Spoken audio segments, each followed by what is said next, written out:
अरे अभी कीजिए, मना कौन कर रहे हैं? सर क्या नीचे उनको अनुमति दीजिए, लेकिन आप हमारे धर्म पालन में, हमारी परंपराओं के निर्माण में बाधा न करें कृपया। ये हमारा आपसे अनुरोध है। आपको हमारे धर्म के पालन में आप बाधा कैसे उत्पन्न कर सकते हैं? आप कौन होते मना करने वाले? रुको भाई, बात कर रहे हैं ना, आप लोग कोई नहीं बोलेगा। हमको हमारे धर्म पालन में आप बाधा क्यों दे रहे हैं? कृपया बताइए। माननीय न्यायालय के आगे सभी लोग माननीय न्यायालय का ऐसा कोई आदेश नहीं है। माननीय न्यायालय का आपने हमसे कहा था बातचीत में कि 144 धारा है। हमने कहा था कि अगर आप हमसे कहेंगे हम 2 लोग केवल कर लेंगे। हम आपके शासन को सहयोग करना चाहते हैं।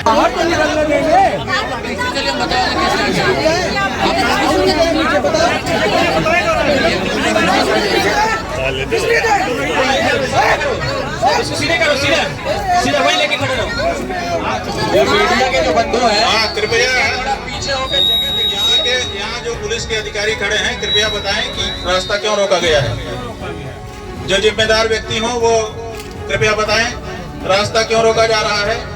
मठ में हम लोगों को निकलने क्यों नहीं दिया जा रहा है, कृपया बताइए।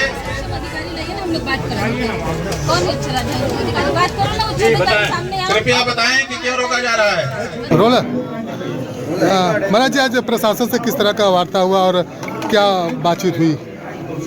देखिए, प्रशासन से तो कोई बात नहीं हुई। जब हम लोग ज्ञानवापी मंदिर की परिक्रमा के लिए, जैसा कि पहले से ही हमने सूचना किया हुआ था, सोमवार 3 बजे हम यहाँ से निकलेंगे, 3:30 बजे अपने ज्ञानवापी मंदिर की परिक्रमा करेंगे। उसके लिए जब हम निकल रहे थे तो उसी समय बहुत सारे पुलिस बल ने हमको वहाँ पर रोक दिया, मठ से बाहर नहीं निकलने दिया। और हमने पूछा कि हमको क्यों रोका जा रहा है। बहुत देर तक तो उन्होंने बताया ही नहीं। फिर बार बार पूछने पर कहा कि नहीं, आपको नहीं जाने दिया जाएगा। तो हमने कहा कारण तो बता दो कि क्यों नहीं जाने दिया जाएगा। तो उन्होंने कहा वहाँ 144 धारा लगी हुई है। तो हमने कहा भाई 144 धारा में वहाँ पर हज़ारों दर्शनार्थी दर्शन कर रहे हैं, हज़ारों नमाज़ार्थी नमाज पढ़ रहे हैं, तब आपकी 144 धारा वहाँ पर नहीं लगती है। और हमारे वहाँ जाने से, परिक्रमा करने से आपको 144 धारा लगती है। तो बोले कि हाँ लगी हुई है, अब आप नहीं जा सकते बस। हमने कहा ठीक है। 144 धारा में तो हमने जैसा कि सुना जाना है 4 लोगों से ऊपर होने पर लागू होती है। हम 2 लोग चले जाएंगे, एक हम और एक हमारे साथ मर्यादा की दृष्टि से 1 व्यक्ति मिनिमम, तो 2 लोगों को जाने दीजिए। तो उन्होंने कहा कि नहीं, हम 2 को भी नहीं जाने देंगे। उसके लिए भी लिखित परमिशन की ज़रूरत होती है। 144 धारा जहाँ लगी होती है वहाँ किसी को भी जाने के लिए परमिशन लिखित ज़रूरत है। तो हमने कहा ठीक है, हम वो परमिशन सीख कर देते हैं। तो अभी हम परमिशन टाइप करा रहे हैं उसको वहाँ पर। क्यों आप जाना चाह रहे हैं वहाँ? क्या हम इसलिए जाना चाह रहे हैं कि देखिए, आप लोगों को जानकारी है 1.5 साल पहले वहाँ पर भगवान शिव प्रकट हुए। हमारे गुरुजी महाराज ने हमको कहा कि तुम जाओ हमारी तरफ से, वहाँ सनातन धर्मियों की ओर से हमारी तरफ से पूजा करो। हम आए, पूजा करने जा रहे थे, पूजा करने नहीं जाने दिया गया। कहा गया कि आप कोर्ट में जाइए। हम कोर्ट में गए, जैसा कहा गया। 108 घंटे हम बैठे रहे, सुना नहीं गया। फिर हम कोर्ट में गए, कोर्ट में 1.5 साल का समय बीत गया है। और राग भोग जैसे विषय पर, और कोई विषय होता तो कोई बात नहीं, आप लंबा टाल देते। राग भोग का विषय है जो कि प्रतिदिन जरूरी होता है। किसी का भोजन, किसी का स्नान प्रतिदिन आवश्यक होता है। तो ऐसे भगवान के भोजन और स्नान का विषय था। उस विषय को आप 1.5 साल तक तारीख पे तारीख डाल रहे हैं, सुनवाई नहीं कर रहे हैं। ये भी नहीं कि रिजेक्ट कर दें, हम आगे कोर्ट में चले जाएं। तो ऐसी परिस्थिति में बहुत अनदेखी की जा रही है। तो हमने सोचा कि अब क्या करें। तो एक ही तरीका था हमारे पास कि बाउंड्री के बाहर जा करके परिक्रमा कर लें और प्रणाम कर लें। हमारे यहाँ वो भी पूजा है। और ये नया नहीं है, ये पहले से ही, जब से वहाँ पर कब्जा करने की कोशिश की गई है तब से ही हमारे पूर्वज करते चले आ रहे हैं। मुकदमों में और दूसरे ग्रंथों में इसके प्रमाण है। हमारे पूर्वज करते चले आ रहे हैं। और हम भी जब काशी आए थे तब से कई बार वहाँ पर परिक्रमा कर चुके हैं और अपनी श्रद्धा समर्पित कर चुके हैं। तो हमने सोचा कि इसी रूप में चारों तरफ बाउंड्री के बाहर चल करके भगवान का नाम लेकर के और प्रणाम करेंगे और चले आएंगे। इतनी सी बात है। तो उसके लिए भी रोक लगा है। जी, जहाँ आप जाना चाहते हैं क्या रहते हैं, बाउंड्री के भीतर जाने के लिए तो हम कहीं नहीं रहे हैं। हम तो ये कह रहे हैं कि बाउंड्री के बाहर हम एक चक्कर लगा के, जिसको हम अपनी धार्मिक भाषा में परिक्रमा कहते हैं, उसका पुण्य होता है हमारे यहाँ, और हम दूर से ही अपने मंदिर को नज़र निहार करके प्रणाम करके आना चाहते थे। इतना ही तो हमारा। जब प्रतिबंधित क्षेत्र नहीं है फिर क्यों अनुमति के लिए वो कह रहे हैं? अब क्यों कह रहे हैं ये तो उन्हीं से पूछिए, क्योंकि उन्होंने और कोई कारण तो बताया नहीं। यही कहा कि बस आप नहीं जा सकते, बस बार बार पूछने पर उन्होंने कहा कि 144 धारा का धारा। महाराज जी, कब तक आपने अनुमति के लिए पत्र कर दिया है?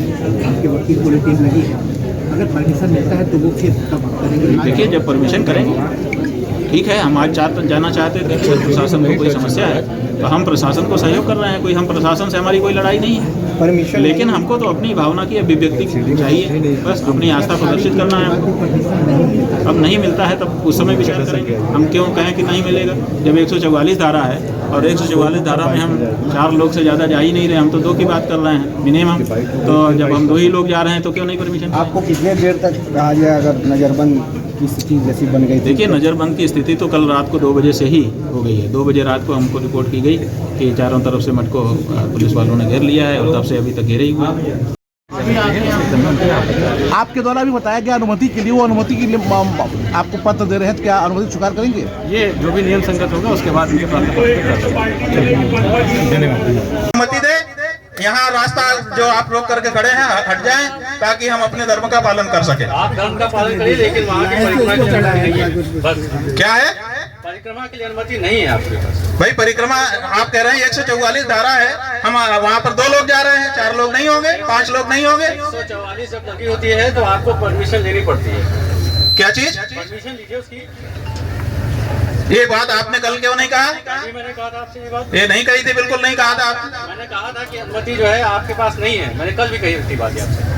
ठीक है, अभी आप ये कह रहे हैं कि अनुमति लें हम, अभी आप ये हमसे कह रहे हैं कि हम अनुमति लें। ठीक है, हम अनुमति के लिए अभी कागज भेजते हैं आपके पास, आप हमको अनुमति दीजिए, लेकिन आप हमारे धर्म पालन में, हमारी परंपराओं के निर्माण में बाधा न करें कृपया। ये हमारा आपसे अनुरोध है, कृपया आश्वासन दीजिए, बताइए।